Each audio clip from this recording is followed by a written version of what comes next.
Welcome to Life Vibes. I'm your host, Breezey Clark. Today I'm on location at the Veldhuizen family farm with Stuart Veldhuizen. Welcome to the show. Good to be here. Well, thank you so much. We are out in the field with the cows grazing, and today Stuart is going to tell us a little bit about what goes on here at the Veldhuizen family farm, where you primarily focus on organic cheese making. That's correct. Okay.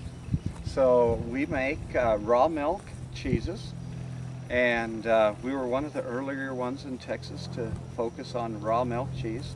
For those of you who do not understand what raw milk cheeses are, it's that we never pasteurize, so we never heat the milk warmer than the temperature of the cow during cheese making. So the flavors will be different. It'll be very European style. And textures will be different, and then we don't use any colorings in our cheese.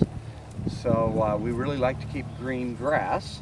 So you can see behind us that we have lots of nice fresh green grass. And some healthy looking cows too. They look like they're enjoying themselves out here in the pasture. So greener the grass, yellower the cheese. Oh, okay. But it'll never be orange. Never be orange. It'll never be orange. So when you're in the grocery store, don't get faked out by thinking that, oh, those cows really had green grass. Okay, they add a little something. Okay, so there's always something added, it seems like these days. But out here, you focus on not adding anything, that it's all natural, and that you're not certified organic, but you do practice the no chemicals and all of that when you're... That's correct. Okay. Yes, so we don't use any genetic modified feeds of any kind. And we don't use any chemicals of any kind for producing our forages. Okay. So. And so how many years have you been out here on this farm? Well, we've been on the farm for 23 years, but we've been making cheese for 11. Okay. And so we had kind of a transition that we had to make from traditional dairying and selling milk to the co-ops. And then I guess it was in fall of '99 when I said to my wife, there's got to be a better way to do agriculture, and so just started asking some questions, and she started doing research, and finally we decided that as raw milk cheese looked like something that could be a good prospect for this area. Okay, and so you just kind of scouted it out and saw that that was what the market could use and that this area could use, because there's not a lot of that here, even still. Exactly, and we wanted to have I loved living on the farm, and I'd always loved agriculture, but commercial ag and commodity ag just kept getting larger and larger, and I just didn't feel I could keep up with that, and I guess my heart wasn't really in it. So we looked for something different, and really found that if we downsized and specialized, and then with artisan cheese making, we could meet a market that wasn't being met, and we knew it was kind of a risk, and probably kind of at the time we almost felt like it was a better chance to fail than to make it, but felt it was worth the risk. But you weighed the odds, and I mean it turned out to be a good decision that you made. Yeah, it worked out really well. So you don't really have a lot of competition with this in this area, in this field of artisan cheese. Yeah, there's not been a lot. There's been a few more that have started, but there's also been some that started and have quit already. So it is a very demanding business because we do everything from start to finish. Mm-hmm. So we do the grass production, the livestock, and of course the milking and cheese making, aging. Marketing was a huge thing in the beginning, just because I never marketed before. I was in agriculture, but we didn't market our product. We didn't need to with how we were doing it. We put it on the commodity market. Sure. So now, when we produced our own product, we had to market. So that was kind of a hurdle for me. I could imagine so. And you've been on this farm for 23 years, you say? That's correct. And how many acres is it? We have 180 acres. 180 acres, and it's all family owned, and... That's correct. And it's you and your wife that live out here? That's right, and my mom and dad. And your mom and dad, yeah. Okay, and kids? I have 2 kids left at home, soon only 1, and then we'll just see if any of them want to come back. Well, how many kids do you have altogether? We have 7 children. 7 children and a 180-acre farm. Wow, that's great, Stuart.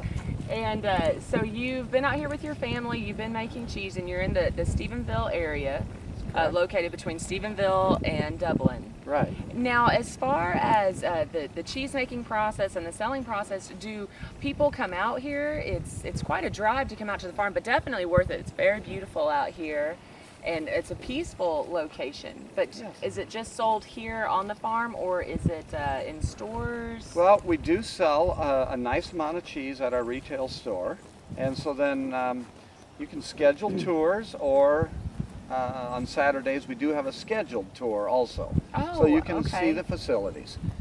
But yes, we get a lot of people that come out, and I guess that kind of surprised me in the beginning, just because I didn't really understand what people were wanting, you know, to a full effect.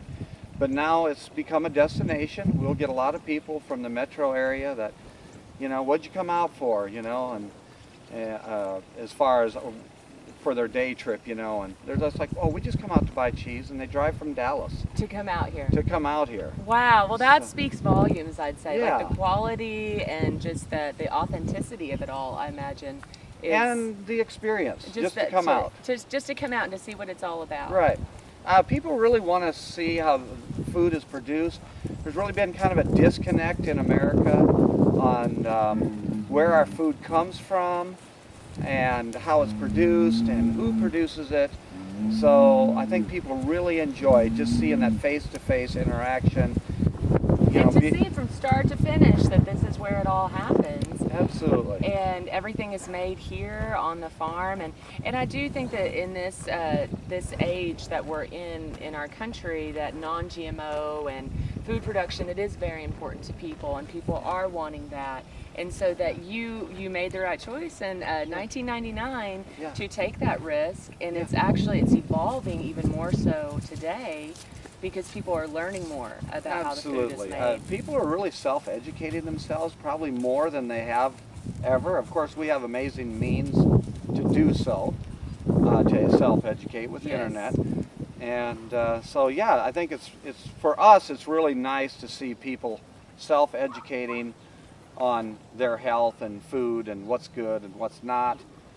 So, but back to where we market, we also market in a lot of high-end restaurants around the state. Okay. So if you're kind of a foodie and you like going to nice restaurants, you'll see our cheese in restaurants. Oh, wow. Okay, that's great. And then some specialty cheese shops, and also Whole Foods markets some of our products. Whole Foods does, okay. And Whole Foods is growing. It's definitely becoming a more popular, known for organic grocery store that I feel like is expanding a lot right now. Yeah. And so to be involved in that corporation, I think that speaks volumes about how important it is for people to have that authentic, organic, homegrown, just knowing that it's not mass produced, it's not artificial. But some people, I feel like, are still in the dark about it a little bit, because with marketing, the big corporations know how to market, and they know how to make it look more appealing with the packaging. Right. But with yours, you don't need that, because it's authentic and it's all homegrown, and people know what they're getting. They know that it's quality. Yeah, and you know, for us, I think the biggest thing is just to get people to taste. And once people taste, they're sold. We've had numerous people that have come to the store, and they're just like, "Oh, you ruined me." I'm just like, "What?" You know, and now I know what they're talking about. Right. But first, it's kind of like caught me off guard. You know, now I have to always come out here. So they, you know, the goal of any producer is to switch people's buying habits, and really, it has been quite easy for us to do that, just because of the quality of cheese. And there's been, you know, we're at an age and a time where more people have traveled and been to Europe and all this, so when they do come into our store and have our cheese, they're just like, wow, I've been to Europe and your cheeses are very similar to Europe. So Europe is known for great cheese, and we get a lot of really great comments on it. Now how did you come about with that then? The cheese making and having it that high quality, was this just a trial and error over the years, or did you kind of know what you needed to do for the process of making it to have it? Well, I think, you know, there was some standards that I really set in the beginning. And yes, we were going to do raw milk, but we decided that if it wasn't of great quality, that we just wouldn't market it. And so I did really set a high standard for myself, and if it wasn't good enough, it literally just did not go out.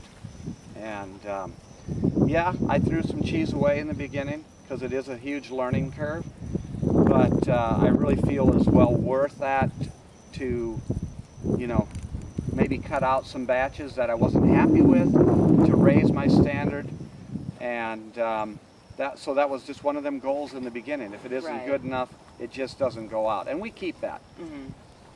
And that's made a difference throughout the years when people come and they try the cheese and they say that it's the quality of Europe. Absolutely, and we'll even get Europeans that have come through our store, and they're just like, we didn't know that Americans could make cheese. So it's, well, I guess some Americans can make cheese. And out here, like you've tried over the years, you said trial and error, and you found what works for you in the process and to bring that quality. Right. And so do you think this is what you'll be doing here on out? You'll always be making the artesian cheese and raising standards and providing for the local and state community, I guess you could say, with Whole Foods? Yeah, I think, you know, at this time I really foresee us continuing with what we're doing, and probably increasing on some different varieties and more unique varieties. I have come up with some of my own types of cheese already, and you know, in the beginning I really couldn't see myself doing that, but as I became more experienced in cheese making, it's been a lot of fun to experiment with new types of cheese and just come up with something that's not been out there, kind of come up with my own signature cheeses. And I enjoy doing that. So that'll be something that I'll try to work on and come up with some new ones every once in a while, just to keep it fun. Keep it fun and to challenge yourself and just to see what else you can do out here. Right. Well, Stuart, that is really great, and I've really enjoyed talking with you and learning about the Veldhuizen family farm. It's so good you come out. It's so great that I've been here, and I wish you the best of luck in the future. Thank you. Life Vibes has been a product of TEXAN News Service. Be sure to follow us on Facebook and Twitter. And until next time, keep the good vibes rolling.